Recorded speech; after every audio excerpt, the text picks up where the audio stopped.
8월 1일 화요일 기쁨의 언덕으로 묵상집을 통해서 하나님의 말씀으로 하루를 시작하시는 여러분들 주님의 이름으로 환영하고 축복합니다. 오늘 우리에게 주시는 하나님의 말씀은 사도행전 1장 1절로 11절까지 있는 말씀을 제가 세 번역으로 읽어 보겠습니다. 데오빌로님, 나는 첫 번째 책에서 예수께서 행하시고 가르치신 모든 일을 다루었습니다. 거기에 나는 예수께서 활동을 시작하신 때로부터 그가 택하신 사도들에게 성령을 통하여 지시를 내리시고 하늘로 올라가신 날까지 하신 모든 일을 기록했습니다. 예수께서 고난을 받으신 뒤에 자기가 살아계심을 여러 가지 증거로 드러내셨습니다. 그는 40일 동안 그들에게 여러 차례 나타나시고 하나님 나라에 관한 일들을 말씀하셨습니다. 예수께서 사도들과 함께 잡수실 때에 그들에게 이렇게 분부하셨습니다. 너희는 예루살렘을 떠나지 말고 내게서 들은 아버지의 약속을 기다려라. 요한은 물로 세례를 주었으나 너희는 여러 날이 되지 않아서 성령으로 세례를 받을 것이다. 사도들이 한자리에 모였을 때에 예수께 여짜왔다. 주님께서 이스라엘에게 나라를 되찾아 주실 때가 바로 지금입니까? 예수께서 그들에게 말씀하셨다. 때나 시기는 아버지께서 아버지의 고난으로 정하신 것이니 너희가 알 바가 아니다. 그러나 성령이 너희에게 내리시면 너희는 능력을 받고 예루살렘과 온 유다와 사마리아에서 그리고 마침내 땅 끝에까지 이르러 내 증인이 될 것이다. 이 말씀을 하신 다음에 그가 그들이 보는 앞에서 들려 올라가시니 구름에 쌓여서 보이지 않게 되었다. 예수께서 떠나가실 때에 그들이 하늘을 쳐다보고 있는데 갑자기 흰옷을 입은 두 사람이 그들 곁에 서서 갈릴리 사람들아, 어찌하여 하늘을 쳐다보면서 서 있느냐? 너희를 떠나서 하늘로 올라가신 이 예수는 하늘로 올라가신 것을 너희가 본 그대로 오실 것이다 하고 말하였다. 오늘 저와 여러분에게 주시는 하나님의 말씀입니다. 기도하겠습니다. 새날을 저희들에게 허락하심을 감사합니다. 이제 8월 한 달 사도행전을 통해서 하나님께서 원하시는 그 교회의 모습을 저희들이 묵상하면서 그 교회를 이루어 가게 하여 주시옵소서. 우리 주 예수 그리스도의 이름으로 간절히 기도하옵나이다. 아멘. 8월 한 달 동안 우리는 사도행전을 묵상하게 됩니다. 사도행전을 묵상하는 동안 이 시대에 주님이 원하시는 교회의 정체성을 말씀을 통해 발견할 수 있기를 바랍니다. 더 나아가 여러분들이 섬기시는 교회가 사도행전적인 교회가 되기를 소망합니다. 우리가 아는 대로 사도행전은 누가라는 의사가 기록한 책입니다. 누가는 사도행전을 기록하기 전에 누가복음을 먼저 기록했습니다. 그래서 오늘 본문 1절에 보면 데오빌로님, 나는 첫 번째 책에서, 이 첫 번째 책이 바로 누가복음입니다. 그리고 누가복음과 사도행전 모두 데오빌로라는 한 사람에게 보내기 위해 기록을 한 것입니다. 데오빌로라는 이름은 실명이 아닙니다. 하나님을 사랑하는 사람이라는 의미를 가진 익명이었습니다. 아마 그는 실명을 밝히기 어려운 로마의 고위층 사람으로 복음의 역사가 로마 구석구석에서 무섭게 일어나고 있는 당시에 기독교 복음에 대해 깊은 관심을 가진 사람이었을 것이 큽니다. 2절에 보면 거기에 나는 예수께서 활동을 시작하신 때로부터 그가 택하신 사도들에게 성령을 통하여 지시를 내리시고 하늘로 올라가신 날까지 하신 모든 일을 기록했다고 했습니다. 거기에 나는, 다시 말하면 누가는 누가복음을 통해 예수님이 어떻게 이 땅을 사셨는지, 왜 십자가에서 죽으셔야 했는지를 밝히고 있습니다. 그리고 무엇보다 예수님의 부활의 역사성을 기록하므로 예수님이 바로 그리스도라는 사실을 증거하고 있는 것입니다. 말하자면 누가는 죽은 사람의 이야기를 기록한 것이 아니라 다시 살아나신 분, 죽음에서 부활하여 지금도 놀라운 일들을 행하고 계신 예수 그리스도에 대해 말하고 있는 것입니다. 누가는 이어서 사도행전을 기록하면서 예수님이 승천하신 이후에 이 땅에 일어난 신비로운 하나님 나라의 이야기를 들려주고 있습니다. 사도행전은 예수님을 따르는 사도들의 행전이라는 의미로 행전, 즉 행함의 기록이라는 뜻입니다. 예수님의 십자가 복음을 믿는 사람이라면 예수님을 따라 행하는 사람이 되어야 한다는 것입니다. 복음이란 우리가 해석해야 할 그 어떤 것이라기보다는 우리가 믿고 행해야 할 것입니다. 그런 의미에서 저와 여러분들, 우리 그리스도인의 삶은 언제나 복음과 그 복음의 해석, 즉 교리 사이에 있어야 합니다. 성도들의 삶이 복음서와 교리서를 연결하는 사도행전이 되어야 한다는 것입니다. 3절에 보면 예수께서 고난을 받으신 뒤에 자기가 살아계심을 여러 가지 증거로 드러내셨습니다.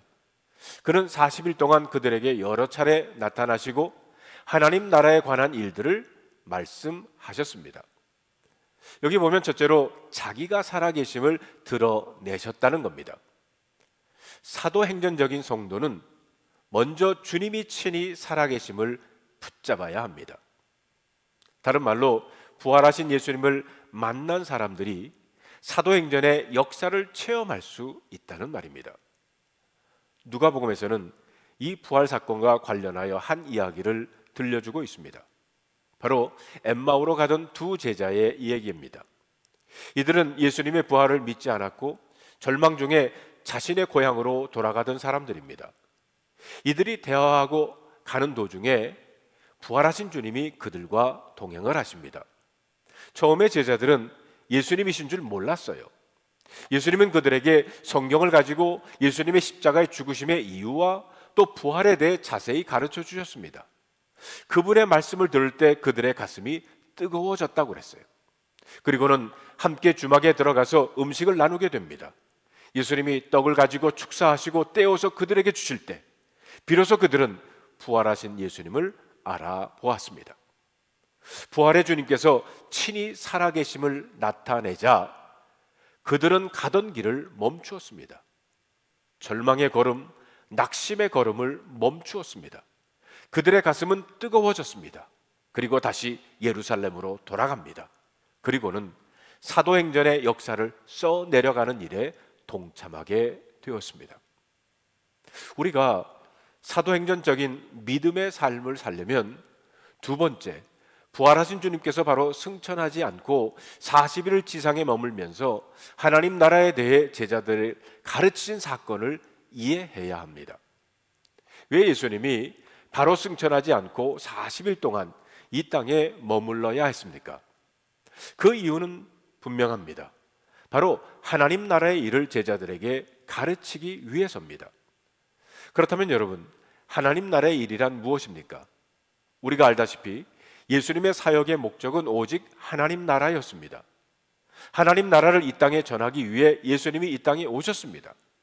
공생애를 시작할 때 예수님의 최초의 메시지가 바로 회개하라, 천국이 가까이 왔느니라 라는 것이었습니다. 그리고 예수님은 제자들에게 수없이 하나님의 나라에 대해서 가르치셨습니다. 예수님이 가르치신 대부분의 비유는 바로 하나님 나라에 대한 것입니다. 그런데 오늘 본문에서 말하는 하나님 나라의 일은 복음서의 가르침과는 차이가 좀 있습니다. 복음서는 주로 하나님 나라가 무엇인지 대해, 즉 하나님 나라 속성에 대해 가르친 거라면, 사도행전에서 말하는 하나님 나라의 일이란 하나님의 나라가 어떻게 이 땅에 이루어지며 어떻게 땅끝까지 증거될 것인가에 대한 것입니다. 4절과 5절의 말씀을 우리 함께 읽어볼까요? 예수께서 사도들과 함께 잡수실 때에 그들에게 이렇게 분부하셨다. 너희는 예루살렘을 떠나지 말고 내게서 들은 아버지의 약속을 기다려라. 요한은 물로 세례를 주었으나 너희는 여러 날이 되지 않아서 성령으로 세례를 받을 것이다. 여기에 보면 주님은 예루살렘을 떠나지 말고 아버지의 약속하신 것을 기다리라고 말씀을 하십니다. 우리 생각에는 너희들이 부활의 주님을 만났고 십자가의 능력도 알았으니 이제 빨리 나가서 전도도 하고 봉사도 하고 세상을 뒤집어 놓아라 라고 말씀을 할 만할 텐데 그것이 아니었습니다. 주님은 떠나지 말라고 말씀을 하십니다. 그리고 아버지가 약속하신 것 성령의 임재를 기다리라고 하셨습니다. 왜 그렇습니까? 그것은 성령이 임해야 사도행전의 역사가 시작될 수 있기 때문입니다. 그렇습니다.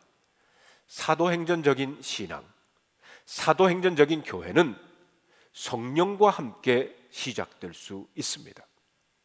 사실 사도행전은 성령행전입니다. 제자들이 이런 일도 하고 저런 일도 해서 마치 제자들이 세상을 변화시킨 것 같지만 사실은 아닙니다. 사도행전의 놀라운 역사는 제자들의 노력이나 열심으로 만들어낸 작품이 아니라 성령님의 작품입니다.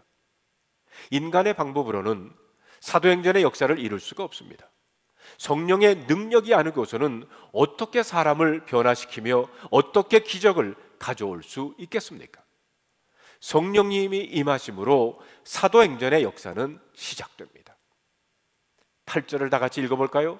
그러나 성령이 너희에게 내리시면 너희가 능력을 받고 예루살렘과 온 유다와 사마리아에서 그리고 마침내 땅끝에까지 이르러 내 증인이 될 것이다. 그렇습니다. 제자들이 가져야 할 관점은 바로 성령님이십니다. 성령님이 임해야 합니다. 그래야 제자들이 능력을 받을 수 있습니다. 그런데 우리 시대의 비극은 다른 것이 아닙니다. 많은 성도들이 약속하신 성령을 체험하지 못하고 세상을 이기려고 하는 것입니다. 성령이 임하는 예배를 경험하지 못한 채 세상에 나가 일주일의 삶을 삽니다. 주님의 발 아래 무릎 꿇고 기도하는 일도 없이 직장 생활을 하고 사업을 합니다. 이것이 바로 문제라는 겁니다. 보십시오. 우리가 알다시피 교육도 공부도 자기 마음대로 되는 것이 아닙니다. 사업이 우리 마음 먹는 것처럼 됩니까? 우리 삶에 성령님이 함께 해야 합니다. 성령님이 우리에게 오셔서 우리를 만져주시고 힘을 부어주셔야 합니다. 성령의 임재가 없다면 우리가 일하는 것은 마치 모래를 쌓는 것과 같습니다. 성령이 임하시면 권능이 생기는 것만이 아니라 성령이 임하시면 삶의 가치관도 삶의 방향도 바꾸어집니다. 어떻게 바뀝니까? 바로 예수님의 증인의 삶이 된다는 거예요. 성령은 우리로 하여금 예수의 증인되는 삶을 살게 하십니다. 한번 생각해 보십시오. 누가 여러분 보고 억지로 선교사로 가라고 가겠습니까? 안 가지요. 억지로 목사 되려고 하면 되겠습니까? 아닙니다. 선교사나 목사는 그냥 어쩌다가 되는 건 아닙니다. 성령님이 역사해야 합니다. 세상의 가치를 포기하고 하나님 나라의 일꾼으로 헌신하게 되는 것은 성령님이 그의 인생에 가장 가치 있는 것이 무엇인지 보여주었기 때문입니다. 그래서 어떤 사람은 병원 의사도 그만두고 교수 자리도 그만두고 사업도 그만두고 예수님을 증거하며 살겠다고 나서는 것입니다. 그렇습니다. 성령이 역사하면 아무도 못 말립니다. 여러분, 주님이 부활하셔서 함께 계심을 믿으십시오. 하나님 나라의 꿈을 가지십시오. 그리고 무엇보다 성령님께서에게 관심을 가지고 성령님의 임재를 기다리십시오.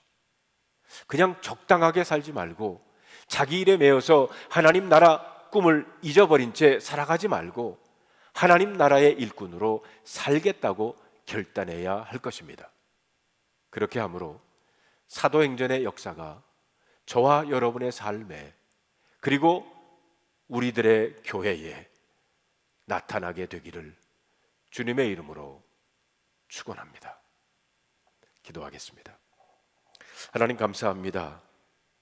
오늘부터 사도행전을 시작하면서 무엇보다도 성령님을 기다리라고 했던 예수님의 말씀, 그리고 성령님을 기다렸던 그 제자들처럼 저희들도 성령님을 기다리며 성령님께서 주시는 그 능력 가지고 하나님의 나라를 이 땅에 이루는 일을 오늘부터 시작하는 우리 모두가 되게 하여 주시옵소서.